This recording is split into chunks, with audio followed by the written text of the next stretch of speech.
ಅಕ್ವೇರಿಯಂಗೆ fish by ಮಾಡುವಾಗ ಈ pattern ಅನ್ನು ನೀವು ನೋಟಿಸ್ ಮಾಡಿದ್ದೀರಾ? ನೀವು ಅಂಗಡಿಯಿಂದ ಫಿಶ್ ತರ್ತೀರಾ, ಆದರೆ ಮನೆಯಲ್ಲಿ ಬಂದ ಕೂಡಲೇ ನೆಕ್ಸ್ಟ್ ಡೇನೇ ಆ ಮೀನು ಸತ್ತು ಹೋಗ್ತದೆ. ಈ ಥರ ಆದ್ರಿಂದ ನೀವು ಇನ್ನು ಮುಂದೆ ನಾನು ಫಿಶ್ಶೇ ತರಲ್ಲ ಅಂತ ಮೈಂಡಲ್ಲಿ ಡಿಸೈಡ್ ಮಾಡಿರ್ತೀರ. ಬಟ್ ಇದನ್ನು ನೀವು ಅವಾಯ್ಡ್ ಮಾಡ್ಬೋದು. ಹೇಗೆ ಅಂತ ನಾನು ಹೇಳ್ತೇನೆ.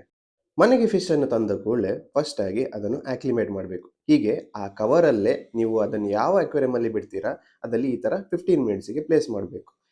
ಹೀಗೆ ಮಾಡೋದ್ರಿಂದ ನಿಮ್ಮ ಟ್ಯಾಂಕಿನ ಮತ್ತು ಮೀನಿನ ಟೆಂಪರೇಚರ್ ಅಡ್ಜಸ್ಟ್ ಆಗ್ತದೆ. ಫಿಶ್ ಸಾಯಲಿಕ್ಕೆ ಇನ್ನೊಂದು ಮೇನ್ ರೀಸನ್ ಏನಂದರೆ ವಾಟರ್. ಮುನ್ಸಿಪಾಲಿಟಿ ನೀರಲ್ಲಿ ಕ್ಲೋರಿನ್ ಇರ್ತದೆ, ಮನೆಯ ಬಾವಿ ನೀರಲ್ಲಿ ಆಕ್ಸಿಜನ್ ಕಂಟೆಂಟ್ ಕಮ್ಮಿ ಆಗಿರ್ತದೆ. ಸೊ ನೀವು ಆರ್ ಒ ವಾಟರನ್ನು ಯೂಸ್ ಮಾಡಿ. ನೆಕ್ಸ್ಟ್ ಮೇನ್ ಫ್ಯಾಕ್ಟರ್ ಏನಂದರೆ ಓವರ್ ಕ್ರೌಡಿಂಗ್. ನೀವು 1 ಫೀಟ್ ಟ್ಯಾಂಕಲ್ಲಿ 20 ಮೀನುಗಳನ್ನು ಹಾಕಿದರೆ ಎಲ್ಲವೂ ಸತ್ತು ಹೋಗ್ತದೆ. ಸೊ 1 ಫೀಟ್ ಟ್ಯಾಂಕಲ್ಲಿ ಎಷ್ಟು ಮೀನು, ಯಾವ ಟೈಪಿನ ಮೀನು ಬಿಡಬೇಕಂತ ರಿಸರ್ಚ್ ಮಾಡಿ ನಿಮ್ಮ ಟ್ಯಾಂಕ್ ಸೈಜಿಗೆ ಯಾವ ಮೀನು ಸೂಟೇಬಲ್ ಅಂತ ನಾನು ಆಲ್ರೆಡಿ ಒಂದು ವಿಡಿಯೋ ಮಾಡಿದ್ದೇನೆ ಯೂಟ್ಯೂಬಲ್ಲಿ, ಅದನ್ನು ಹೋಗಿ ಚೆಕ್ ಮಾಡಿ. ನೀವೊಬ್ರು ಬಿಗಿನರ್ ಆಗಿದ್ರೆ ಮನೆಯಲ್ಲೇ ಫಿಶ್ ಅನ್ನು ಬ್ರೀಡ್ ಮಾಡಬೇಕಾದ್ರೆ ನೀವು ನನ್ನ ಹತ್ರದಿಂದನೇ ಗಪ್ಪೀಸನ್ನು ಬೈ ಮಾಡ್ಬೋದು. ನಾನು ನಿಮಗೆ ಹೋಮ್ ಡೆಲಿವರಿ ಕೂಡ ಮಾಡಿಕೊಡ್ತೇನೆ. ಫಾಲೋ ಮಾಡಲಿಕ್ಕೆ ಮರಿಬೇಡಿ.